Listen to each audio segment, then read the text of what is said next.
Hello, everyone. Today I am here with LadyNarration. Hi, everyone. Is there anything you would like to say before we get started? I want to apologize in advance, everyone, for the construction work that is going on in the background. Um, they're tearing up, I guess, what used to be a tennis court because of a burst pipe.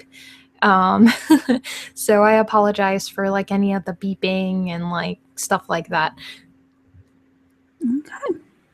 Well, we have a lot of questions for you, so let's go ahead and get started. What recording equipment and editing programs do you use?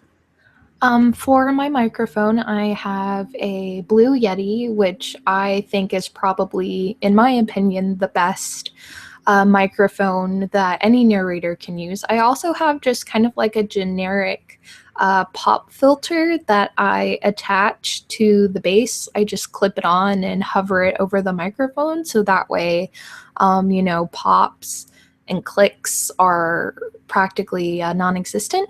And as far as editing goes, I just use Audacity. It's free and it's very easy to use. I just kind of mostly use just the very basics because I'm not very advanced as far as audio engineering goes. So that's practically what I use. How did you come up with your channel name? So when I first started doing the CreepyPasta narrations, at first I was going to be Lady Masquerade because I kind of have a thing for masquerade masks because I think they're the most gorgeous thing ever. And so it was kind of like Mr. Creepypasta, actually. Like the name that I guess he wanted was already taken. So I was like, gosh darn it, there's already a Lady Masquerade. Okay, then I'll just go with LadyNarration because I thought, it's like, yeah, it's a female voice actress and she narrates. So yeah. How did your persona come to be? Lady is a fully blown character. At first, she started out as just like a regular Slender Woman because I was first exposed to creepypastas with Slenderman, and I kind of have an affinity and great like for like all the Slender beings, like Sexual Offenderman, Slenderman, Trenderman, and what was, let me see, there's another one that's kind of like a clown. I forgot his name, but but I just, a lady came to be because I really enjoy slender people, and I was like, oh well, I want Lady to be this. And so yeah, she's like a slender lady, and she's a fully blown character that I've developed for anime conventions and stuff, and I would really like to develop her more as far as wardrobe and makeup and stature and stuff. Do you have any future plans for your channel?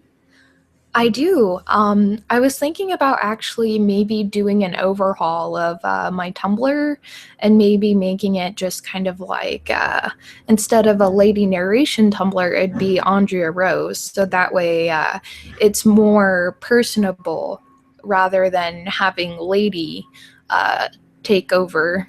Because, Lady is a character, and I think if people came just to, my Tumblr, like Andrea Rose Tumblr, then it'd be a little bit more personable. How has narrating changed you and your life? Narrating has given me the confidence to continue in my voice acting quest because I do want to do this professionally.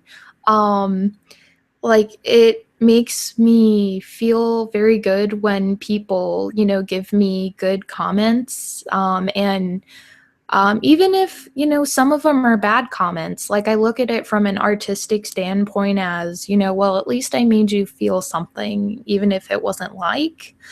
Um, and it's changed my life because I was able to meet Mr. CreepyPasta. I've met him a couple of times, and it was really fun getting to meet him. And he's given me some really good tips on how to be successful on YouTube and just how to keep an audience. And I went to when I first hung out with him.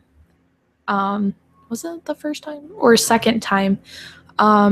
I think it was either the first or second time, and we were in. I went to San Japan, and I went to his panel, and it was just very inspiring to see that a whole like 1,000 people were sitting in that ballroom, and him, Miss Shadow Lovely, and Creepypasta Jr. were just reading, and everybody was, enjoying it. And I was like, oh, well, crap, I want to do that. I want to go to anime conventions and, perform, because that is what I love to do. I love to perform. And if I can do that, I'd be happy. Why did you start narrating? I started narrating because I wanted to perfect my craft.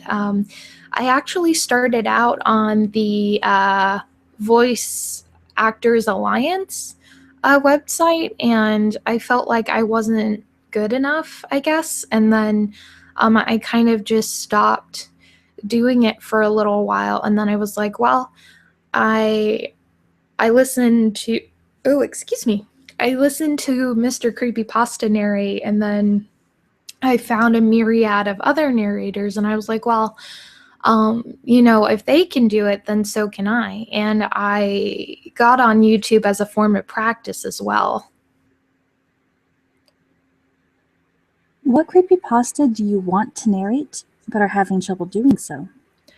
I want to narrate A Favor for a Favor by Vincent Venicava. Mr. Venicava is probably one of the most prolific and one of my favorite writers in the creepypasta and Reddit, or the No Sleep Reddit community. I know he has a couple of books out, and Mr. Creepypasta reads them all the time. But I wanted to narrate A Favor for a Favor. I think the difficult part is trying to figure out how to play the devil. Because Mr. Venicava, he told me that he pictures that the devil is more kind of like a salesman, kind of fast talking. And so it's kind of, it's been a little bit of a challenge for me trying to kind of fit into that mold, because I have the whole, I have his motive down, the devil's motive down. It's just more of fleshing out the character and becoming him. What creepypasta has made an impact on your life? It would definitely have to be the it would definitely have to be the Slenderman creepypastas. I ended up writing a story of my own, and it was called Unafraid, and it kind of took on Slenderman in not like a gruesome light, but more of like an allegory for death.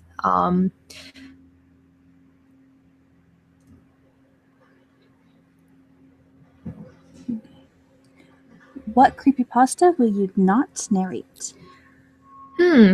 That's a really difficult question. I don't think there's really anything that I won't narrate. It just totally depends on the material. If I read through it and I find if it's just poorly written, just grammar wise, yes, like I am a little bit of a grammar Nazi.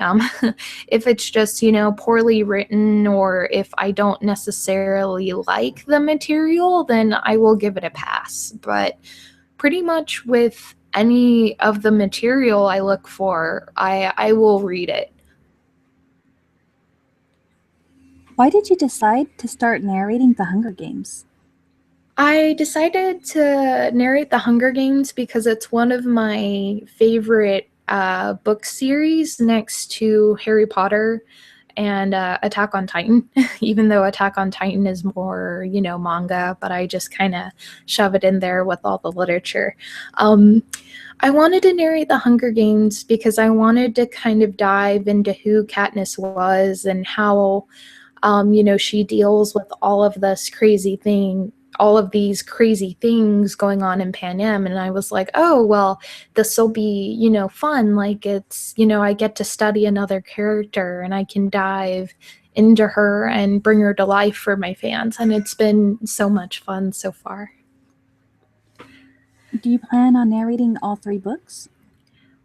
Um, like for right now, I'm just more focused on getting through the first book because the first book is really long. But yes, I do plan on doing all 3 books. It's just that there might be a long hiatus after I complete each book because reading a book, it definitely takes time. What are the differences between narrating a full novel and compared to a creepypasta? A full novel, full novels are definitely more lengthy, and I feel like they're a little bit more labor intensive because you're dealing with a lot of characters at once, and you kind of have to, remember what they're feeling and remember what they're going through. Same with a creepy pasta or, like a no sleep or a scary story, but like it's just creepy pastas tend to be, just maybe like a page or two, and then a novel is maybe like 15 or so chapters, even more, 20 or so. How does it feel to work for Chilling Tales for Dark Nights? It's a very amazing experience. Chilling Tales for Dark Nights has really, I feel, helped me become better as a voice actor. They are entirely professional. Like, I really love talking to Craig Groshek, who's the CEO, and Jeff Clement, who's a voice acting buddy of mine. And we haven't been able to talk recently because he's been focused on projects and stuff. But it's a lot of fun. They do wonderful work there. Would you like to tell us about your experience working with Jeff Clement? Yes, of course.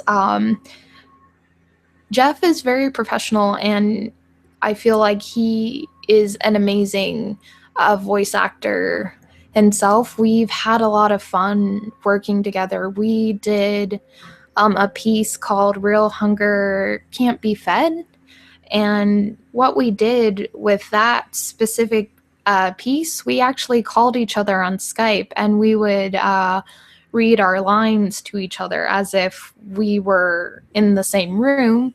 And I feel like it definitely added more to the performance that way because I had Jeff on the other line and he had me on the other line and we were just reading our lines as if we were in the same room. And I definitely think that it added to the performance. And we are on the last question for you. And what is a fun fact about yourself? I would say the fun fact about myself is that I am currently playing through Final Fantasy VI, and it's a lot of fun. I am a big video game freak, as well as, anime and manga. I mentioned earlier that I really enjoy Attack on Titan, and I still do. I can't wait to find out what the heck is in Aaron's basement. Well, is there anything you'd like to say before we wrap this up? Yeah, thank you guys for listening, and I really appreciate it. Well, to anyone who hasn't already, check out the links in the description down below and go subscribe, comment, like, show some love and support. And thank you very much for joining me today. Thank you. And that is it for now. So, bye everyone.